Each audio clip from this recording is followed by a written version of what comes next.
बिस्मिल्लाहिर्रहमानिर्रहीम। आज हमने अब्राहम लिंकन के बारे में पढ़ना है। अमेरिका के ज़बरदस्त प्रेसिडेंट, इनके बारे में कमीशन अक्सर कोई ना कोई सवाल पूछ रहा होता है। तो आज इनकी ज़िंदगी के बारे में पढ़ेंगे कि किस तरह से ये अमेरिका के प्रेसिडेंट बने और इन्होंने अमेरिका की हिस्ट्री में ऐसा क्या कारनामा सर अंजाम दिया कि जिसकी वजह से आज कमीशन इनके बारे में सवाल पूछ रहा है, दुनिया इन्हें याद रखी हुई है।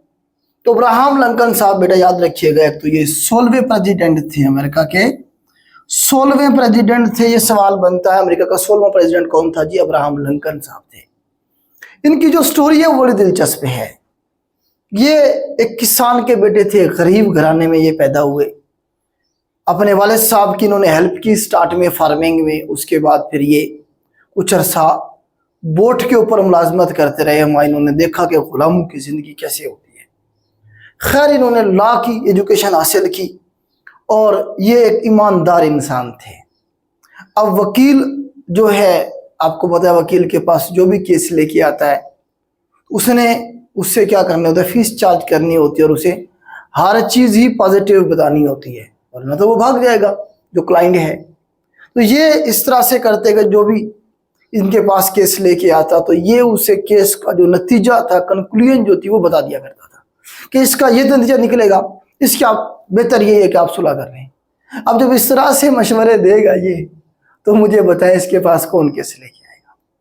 तो इस तरह से इसकी प्रैक्टिस नहीं चली, ये नाकाम हो गया। उसके बाद इसने एक दो बिजनेस और किए, उसमें भी ये नाकाम हुआ। फिर इसने फैसला किया कि मैं क्या करता हूँ, ये इलेक्शन लड़ता हूँ। तो ये 1832 में पहली दफा इलेक्शन लड़ा था, हार गया था। उसके बाद 2 सालों के बाद 1834 में दोबारा से ये इलेक्शन लड़ा और ये जीत गया था। इस तरह से इसने अपनी सियासत की शुरुआत की। और उसके बाद आप ये देखिए कि ये एंटी स्लेवरी था, गुलामी के खिलाफ था। ये अमेरिका में उस वक्त तक गुलामी थी, गुलाम बनाने का, गुलामों को बेचने का, गुलामों को खरीदने का पूरा एक मैकेनिज्म मौजूद था स्टेट की सतह पे। इसने उसकी मुखालफत की, उसकी मुखालफत में तकरीरें ये बहुत अच्छी कर दिया करता था इमरान खान साहब की तरह। तो इसने जो है ना क्या किया, जब आवाम को क्या किया, गुलामी के खिलाफ इसने उकसाने की कोशिश की। उन्हें कहा कि गुलामी नामंजूर। अल्टीमेटली आगे चल के जो है ना एक नई पार्टी बनेगी जिसका नाम है जी हमारे पास नेशनल यूनियन पार्टी। इसी को आप कहेंगे रिपब्लिकन पार्टी। आपको पता है अमेरिका में 2 पार्टी सिस्टम है।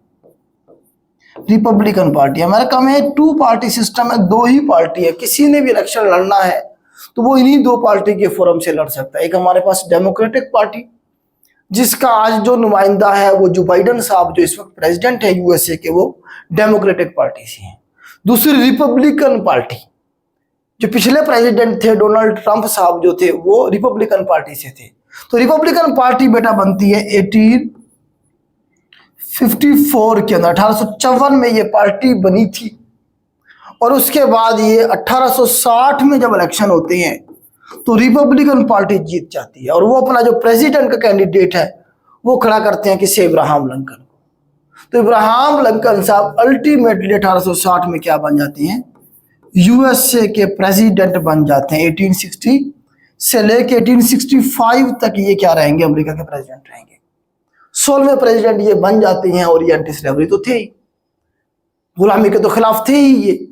तो इन्होंने क्या किया जी, गुलामी को अमेरिका में से ख़त्म करने की कोशिश की। तो इसे बहुत ज़्यादा मुखालफत का सामना करना पड़ा। देखें, अगर ये हमारे पास अमेरिका का मैप है ये वाला, तो जो ऊपर वाली रियासतें हैं हम कहेंगे नॉर्थ स्टेट्स, नॉर्थ की रियासतें, और नीचे वाली हमारे पास साउथ स्टेट्स। इस तरह से अमेरिका 2 हिस्सों में था। जो नॉर्थ की स्टेट्स थी, यहाँ पे जो है ना हमारे पास फैक्ट्रीज मौजूद थी। फैक्ट्रीज में काम करने के लिए गुलाम चाहिए होते हैं, लोग चाहिए होते हैं। जब ये सारे के सारे जो गुलाम हैं वो यहाँ साउथ स्टेट में एग्रीकल्चर में मसरूफ होंगे। साउथ की स्टेट में क्या थी, एग्रीकल्चर थी। आपको पता है एग्रीकल्चर के लिए गुलामों का होना जरूरी है। जिस तरह हमारे यहाँ पाकिस्तान में जो वडेरे हैं उनकी ज़मीनें हैं 100-100 मुरब्बा, 200-200 मुरब्बा, 500-500 मुरब्बा ज़मीन है। वहाँ पे क्या है, गुलाम हैं, लोग हैं फैमिलियों के साथ, वो सिर्फ रोटी और खाने पीने की और रिहाइश दी हुई है उन्हें, वो सारा दिन काम करते हैं फसलों में। तो गुलामी सूटेबल है किसके लिए? एग्रीकल्चर के लिए। तो जो साउथ की रियासतें थी ये गुलामी चाहती थी, ये गुलामी को खत्म नहीं करना चाहते थे। जब सारे लोग यहाँ मसरूफ होंगे तो मुझे बताएं, ये जो नॉर्थ की स्टेट्स हैं वहाँ इंडस्ट्रियों में कोई काम करेगा? कोई भी नहीं करेगा। तो नॉर्थ की जो स्टेट्स थी वो गुलामी को खत्म करना चाह रही हैं, और साउथ की स्टेट्स क्या करना चाह रही हैं जी? उसे रखना चाह रही हैं। तो इब्राहिम लिंकन किन्हें सपोर्ट करेगा? वो भी तो एंटी स्लेवरी था। तो इब्राहिम लिंकन नॉर्थ की रियासतों को सपोर्ट करेगा और स्लेवरी को खत्म करने की कोशिश करेगा, कानून पास करवाने की कोशिश करेगा। अभी ये कोशिश जारी थी कि बात है 1861 की, 1861 की। जो साउथ की 7 रियासतें थी ना, जिसमें टेक्सास भी शामिल थी, ये बहुत सारी रियासतें थी 7। तो इन्होंने क्या किया जी? आज़ादी का ऐलान कर दिया। इन्होंने कहा जी हम अमेरिका की जो यूनियन है, यूएसए जो है, हम अलग हैं, आज़ाद हैं, हमारा कोई ताल्लुक नहीं है। साउथ की 7 क्या कितनी रियासतों ने? 7 स्टेट्स ने आज़ादी का नारा लगा दिया। जो मेन यूनियन थी USA, United states of America, तो यूनियन से इन्होंने आज़ादी का ऐलान कर दिया। जो गुलामी रखना चाहते थे उन्हों की बात कर रहा हूं। अब इस ऐलान को जो अमेरिका था उसने एक्सेप्ट नहीं किया, अब्राहम लिंकन की और उसकी गवर्नमेंट ने एक्सेप्ट नहीं किया, इलीगल करार दिया। और इसके बाद क्या होगी? जंग शुरू हो जाएगी, सिविल वार शुरू हो जाएगी। अमेरिका में क्या शुरू हो जाएगी? सिविल वार शुरू हो जाएगी। तो सिविल वार इन यूएस से सवाल बनता है। सिविल वार जो शुरू हुई वो 1861 में शुरू होगी और 1865 तक चलेगी। यूएसए के अंदर मतलब नॉर्थ की रियासतें और साउथ की रियासतें आपस में लड़ पड़ेंगी। नॉर्थ की जो रियासतें थी वो साउथ की रियासतों के साथ लड़ पड़ेगी, क्योंकि साउथ की रियासतों ने आज़ादी का ऐलान किया हुआ है। उनके अपने जर्नैल हैं, उन्होंने हथियार उठा लिए, उन्होंने कहा हम आज़ाद हैं। तो इस तरह से सिविल वार शुरू हुई, जिसके अंदर हजारों लाखों के हिसाब से लोग मारे गए। और इस वक्त अब्राहम लिंकन नॉर्थ की स्टेट को क्या कर रहा है? सपोर्ट कर रहा है। साउथ की रियासतें जो है वो स्लेवरी को, गुलामी को सपोर्ट कर रही है, उसे बचाने की कोशिश कर रही है। अल्टीमेटली 1865 तक, 1865 तक जितने भी वार के जो जर्नैल थे साउथ की स्टेट्स के, उन्होंने एक एक करके हथियार डाल दिए। मतलब नॉर्थ की जो रियासतें थी वो जंग जीत गई, साउथ वाले जंग हार गए।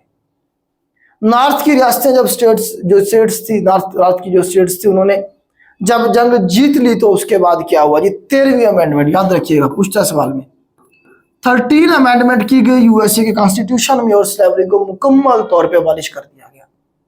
तो ये इसका इतना बड़ा कारनामा था इब्राहिम लिंकन का। आज के टाइम में भी आप देखेंगे इसने गुलामी को मुकम्मल तौर पे खत्म कर दिया अमेरिका। इस तरह से जो है ना जी, जो गुलामों के जो हकूक थे वो कानून के मुताबिक उन्हें मिलना शुरू होंगे आगे चल के। तो पूरी एक मूवमेंट थी जो गुलामी के खिलाफ जो लोग काम कर रहे थे, उन्हें हौसला मिला और अमेरिका का एक प्रेसिडेंट उन्हें सपोर्ट कर रहा था।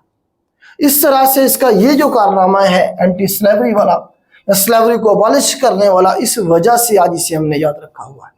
और इस दौर में सारी सिचुएशन को कंट्रोल करना, मैनेज करना अब्राहम लिंकन का, और उसे जीत जाना और मुकम्मल तौर पे ख़त्म कर पाना, ये इसका इतना बड़ा कारनामा था अब्राहम लिंकन का, जिसकी वजह से इसे हम आज भी याद रखते हैं। अमेरिका के जो 3 पावरफुल आप कह सकते हैं कि प्रेसिडेंट रहे हैं, उनमें से एक ये है। उसके बाद आप देखें कि आखिरकार ने जो प्रो स्लेवरी जो लोग थे उन्होंने क्या किया? कत्ल कर दिया इसे।